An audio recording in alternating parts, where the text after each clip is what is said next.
मैं Puranmal Saini, lecturer Hindi, GPS की online कक्षा में सभी छात्र छात्राओं का हार्दिक स्वागत करता हूं, अभिनंदन करता हूं। पिछली कक्षा में हमने कविवर बिहारी के द्वारा गागर में सागर भरने वाले दोहों के बारे में अपन ने अध्ययन किया था। उसी श्रृंखला में हम आगे उनके दोहों का विस्तृत अध्ययन करने जा रहे हैं। ओके, उनका 5वां दोहा है भक्ति, नीति और श्रृंगार से जुड़ा हुआ, जिसमें कवि बिहारी लिख रहे हैं, या अनुरागी चित्त की गति समझे नहीं कोई, ज्यों ज्यों बूढ़े श्याम रंग त्यों त्यों उज्जवल होए। कवि कहते हैं अपने मन को समझाते हुए कि अरे अनुरागी मन, अरे अनुरागी, चित्त का अर्थ है यहाँ मन से, कि अरे अनुरागी मन, आज तक मैं इस आपके मन की गति को समझ नहीं पाया हूं, कि जिस प्रकार से जैसे जैसे आपका ये मन चित्त श्याम वर्ण में डूबता जाता है, अर्थात भगवान श्री कृष्ण के रंग में जो जो डूबता जाता है, त्यों त्यों ही यह उज्जवल और पवित्र होता जाता है। तो यहाँ उज्जवल और श्याम के दो दो अर्थ निकल रहे हैं। यहाँ दोहे में देखिए कवि बिहारी कह रहे हैं अपने मन को समझाते हुए कि वास्तविकता यह है कि कोई भी वस्तु है या व्यक्ति है, श्याम रंग में डूबता जाता है, श्याम काले रंग में, तो उस पर कालापन का प्रभाव ही होता जाता है। यह वस्तु काली ही होती है। यहाँ श्याम का देखिए श्री कृष्ण, और दूसरा है सांवला या काला। तो कोई भी वस्तु है, वास्तविकता तो यह है कि कोई भी वस्तु श्याम रंग में डूबती है तो वह काली होती है, लेकिन यह बिल्कुल उज्जवल और पवित्र होती जाती है।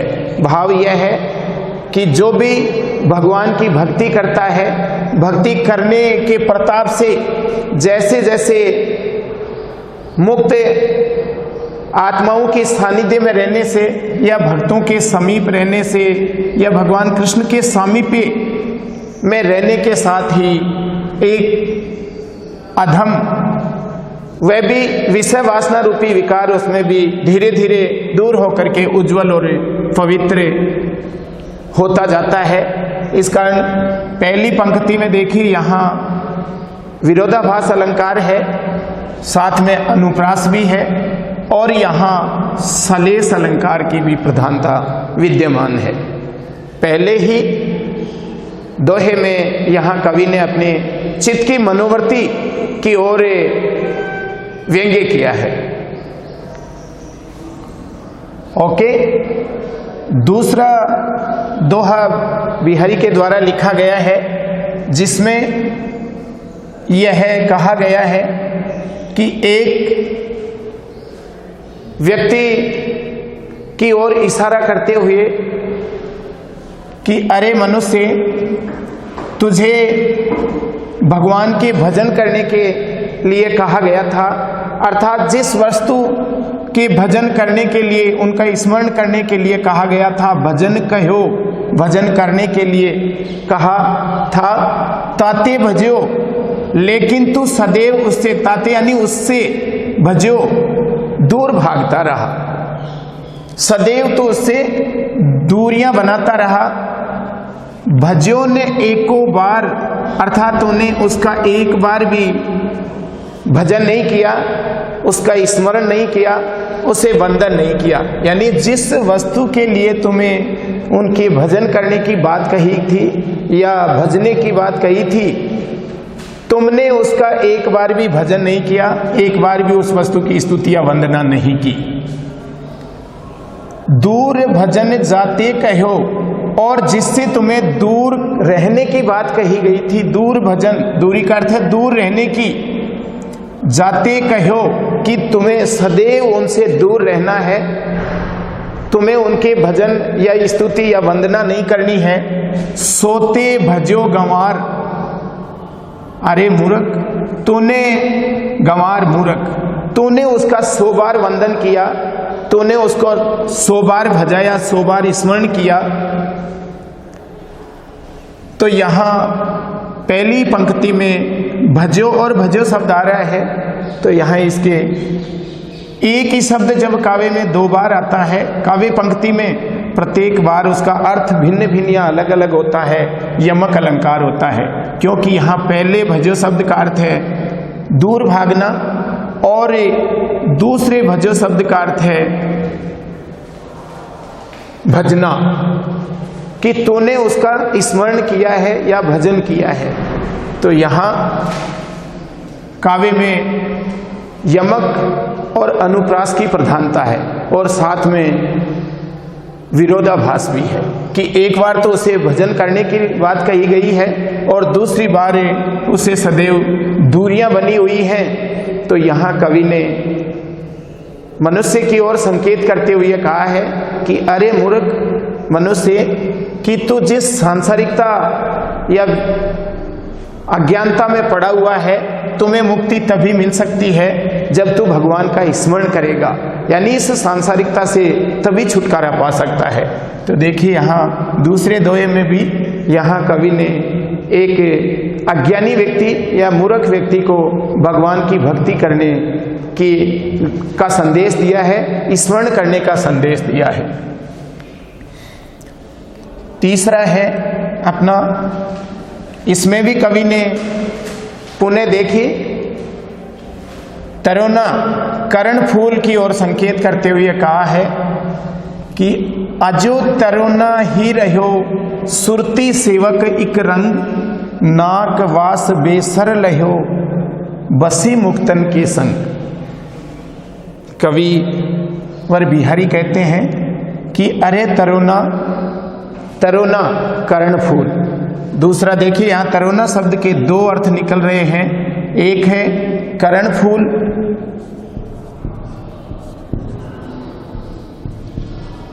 कर्ण फूल, और दूसरा है यहाँ साथ में उद्धार होना। तो कहा है कि अरे तरुणा, कि तू हमेशा स्वर्ण से रंगा गया या स्वर्ण से बनकर निर्मित रहा या निर्मित हुआ, और तू सदैव भगवान कृष्ण के समीप रहा। भगवान कृष्ण के समीप रहने के साथ ही और फिर भी एक पवित्र आत्मा के साथ रहने के बावजूद भी और तेरा उद्धार नहीं हो सका।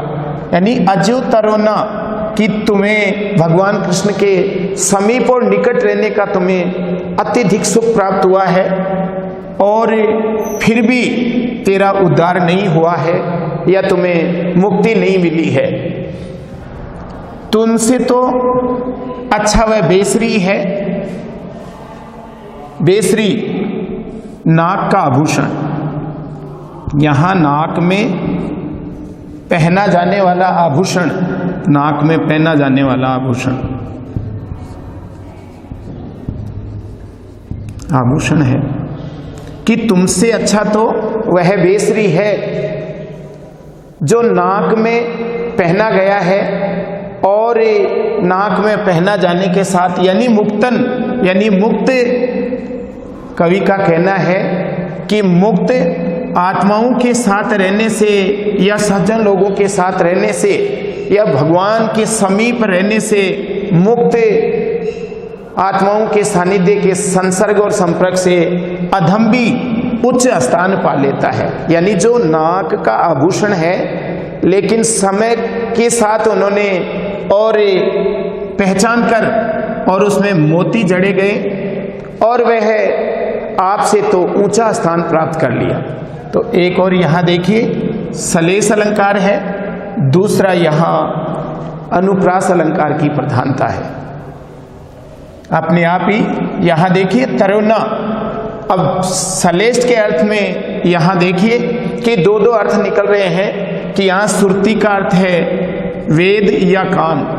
तो एक मनुष्य को यह कहा गया है कि अरे सांसारिक मनुष्य, तू सदैव वेदों का पाठ करता रहा और वेदों का पाठ करने के बाद भी और तू अच्छे स्थान को प्राप्त नहीं कर पाया या मुक्ति प्राप्त नहीं कर पाया, यानी रात दिन वेदों के पाठों में तू लगा रहा, उनको पढ़ता रहा और फिर भी तेरा उद्धार नहीं हो पाया। इसलिए जो भी कोई मुक्त आत्माओं के सानिध्य में नहीं रहता है, निश्चित ही उसका उद्धार नहीं होता है। इसलिए तुम्हारा उद्धार तभी होगा जब वे अच्छे संपर्क और मुक्त जनों के संग रहने से ही तुम्हें मुक्ति मिल सकती है। चौथे में देखना कि यहाँ कवि बिहारी पुण्य गोपियों की वीर व्यथा का मार्मिक चित्रण करते हुए लिख रहे हैं कि एक गोपी या नायिका कह रही है कि भगवान कृष्ण जब गोकुल में थे तब ब्रज की तमाम चीजें आनंददायी प्रतीत हो रही थी। तो लिखा है कि वहां सघन कुंज, नायिका कहती है यानी गोपी कह रही है अपनी मनोव्यथा को व्यक्त करती हुई कि वहां यमुना के किनारे सघन कुंजों की बहुतायात है। यानी सघन मानी गहरे कुंज हैं, यानी कुंज वृक्षों और लताओं से घिरा हुआ स्थान कुंज कहलाता है। तो वहां यमुना के किनारे है, सघन कुंजों की बहुतायात है और उनसे जो बहने वाली आनंददायी शीतल ठंडी सुरभि सुगंधित समीर वायु, जब उनसे शीतल और सुगंधित वायु बहती है तो वह बेहद सुखद आनंद की अनुभूति प्रदान करती है। गोपी कह रही है कि हे सखी, एक सखी को कह रही है कि हे सखी, आज भी मुझे, यानी पूर्व में जब भगवान कृष्ण के साथ हमने वहां रति क्रीड़ा की थी यमुना तट पर, वो आज भी हमें यादें तरोताजा स्मृति के रूप में उभर कर आती हैं कि आज भी मुझे उन्हें कुंजों की और उनसे बहने वाली शीतल और सुगंधित वायु की आज भी हमें याद आती है। मनु हवे जातु अजो वहे, वहां रास्ते में चलने वाला राहगीर है, जो भी कोई आता है या जाता है वहां यमुना के किनारे उन वृक्षों की शीतल छांव में बैठने के साथ ही हर्ष उल्लास से भर उठता है, आनंदित हो उठता है। तो वही यमुना के तीर, यानी उसी यमुना नदी के तट की वह रमणीय और अलौकिक आनंददायी सुखद अनुभूति का आज भी मुझे स्मरण तरोताजा हो आता है। मेरा मन करता है कि आज भी मैं वहीं रहूं, यानी मानो ऐसा लग रहा है कि वहां आने और जाने वाले हवे उसी वहां जाते समय जो भी आनंददायी क्रीड़ाएं मुझे आज भी बेहद प्रिय लगती हैं। तो यहाँ कवि ने पुनः एक नायिका की मार्मिक मनोव्यथा का बड़ा चित्रण किया है और ये कहा है कि उस नायिका को आज भी यमुना तट की स्मृति है, पुनः तरोताजा हो आती है। तो यहाँ चारों ही जो दोहे हैं उनमें कविवर बिहारी ने अपनी भक्ति और नीति और श्रृंगार से जुड़ी मार्मिक स्थितियों का बड़ा सजीव चित्रण किया है।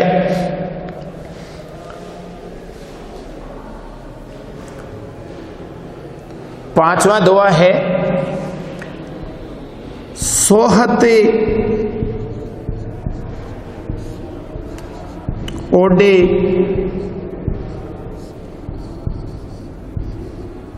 पीतपट श्याम सलोने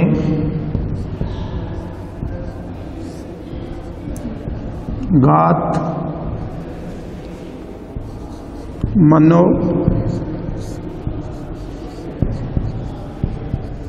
नीलमणि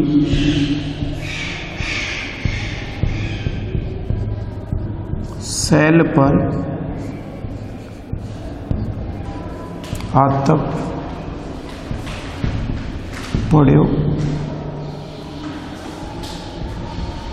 प्रभात। हाँ देखिए, इस दोहे में कविवर बिहारी ने भगवान श्री कृष्ण के बाल सौंदर्य का अनुपम चित्रण किया है।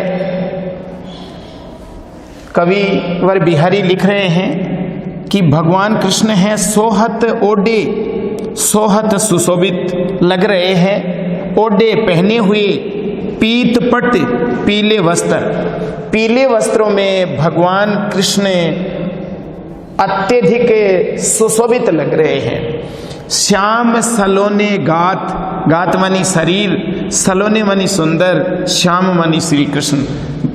कवि का कहना है कि भगवान श्री कृष्ण ने अपने शरीर पर पीले वस्त्रों में बहुत अधिक सुंदर और सुशोभित लग रहे हैं। यानी उनका सुंदर शरीर है, अत्यधिक अलौकिक दिखाई पड़ रहा है कि पीले वस्त्रों में वे बहुत अधिक खूबसूरत दिखाई दे रहे हैं। मानो ऐसा प्रतीत होता है कि जिस प्रकार, जिस तरह मानो ऐसा लग रहा है कि जिस प्रकार नीलमणि पर्वत पर, नीलमणि सैलमणि पर्वत, पर्वत पर प्रभात की किरणों, प्रभात सुबह का समय, सुबह के समय जो ही सूर्योदय होता है तो प्रभात की किरणें जो ही नीलमणि पर्वत पर गिरती हैं तो पूरा का पूरा पर्वत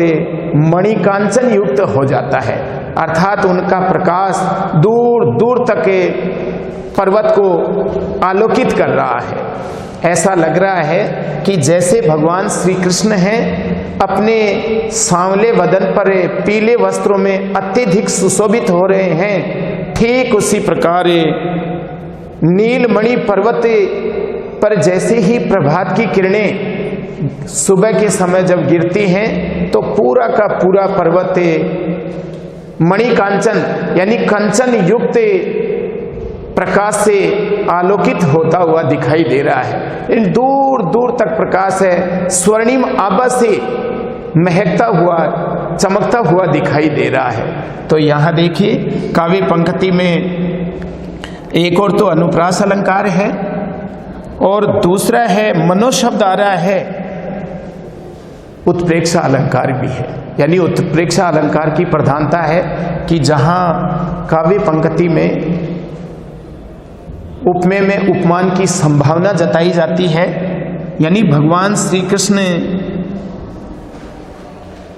के शरीर पर पीले वस्त्र पीतपट यहाँ उपमेय है और यहाँ नीलमणि पर्वत पर प्रभात की किरणें हैं, यहाँ उपमान है।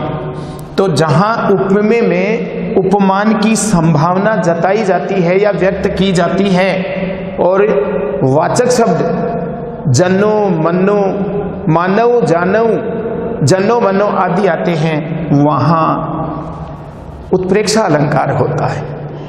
तो पांचों ही दोहों में यहाँ पुनः देखिए कि पहले दोहे में यहाँ कविवर बिहारी अपने मन को समझा रहे हैं कि अरे मन, तो जितना जितना भगवान कृष्ण के श्याम रंग में डूबता जाता है तो उतना उतना ही उज्जवल और पवित्र होता जाता है। यानी तेरे मन की स्थिति है वह मलिन नहीं बल्कि स्वच्छ और पवित्रता की मूर्ति के रूप में दिखाई पड़ रही है। दूसरे में है, यहाँ कवि ने मन को समझाते हुए कहा है कि सांसारिक मन को कि अरे मूर्ख, कि तुम्हें जिस वस्तु के भजन करने की बात कही गई थी कि तूने तो सदैव उससे दूर भागता रहा, अर्थात तूने एक बार भी उसका भजन नहीं किया या उसकी वंदना और स्तुति नहीं की, और जिन चीज़ों से सदैव दूर रहने के लिए तुम्हें कहा गया था उन चीज़ों को तूने 100 बार भजा, अर्थात 100 बार वंदन या स्मरण किया। तो तुम्हारा जीवन इस तरह से जिन चीज़ों से दूरियां रखने की बात कही थी उनकी वंदना और स्तुति कर रहा है, ऐसे में मोक्ष की प्राप्ति नहीं हो सकती। तीसरे दोहे में पुनः देखिए यहाँ श्रेष्ठ का अर्थ के रूप में कि यहाँ भगवान कृष्ण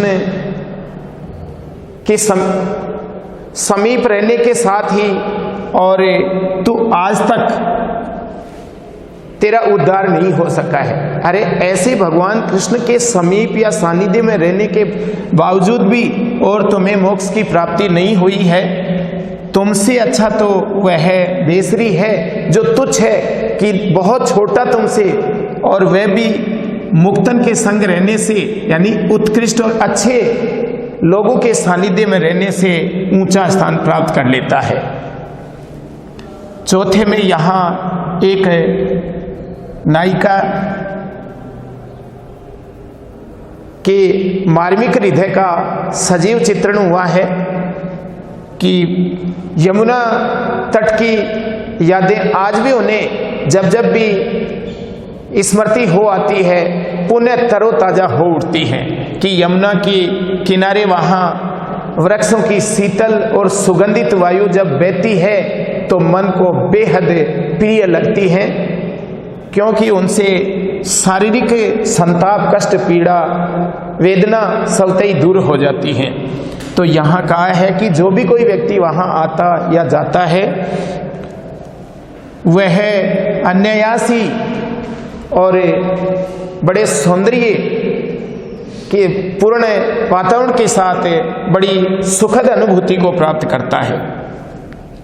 पांचवा है पुणे की, यहाँ कविवर बिहारी लिख रहे हैं कि भगवान कृष्ण के शरीर पर पीले वस्त्र हैं, वह अत्यधिक सुशोभित लग रहे हैं, बहुत खूबसूरत दिखाई दे रहे हैं, अर्थात भगवान कृष्ण हैं पीले वस्त्रों में खूबसूरत लग रहे हैं। जिस प्रकार से नीलमणि पर्वत पर प्रभात की किरणें गिरती हैं और पूरा का पूरा पर्वत उनकी किरणों से, स्वर्णमयी किरणों से आलोकित होता हुआ, चमकता हुआ दिखाई देता है, पूरा पर्वत मणिकांचन हो जाता है और सौंदर्य से परिपूर्ण दिखाई देता है।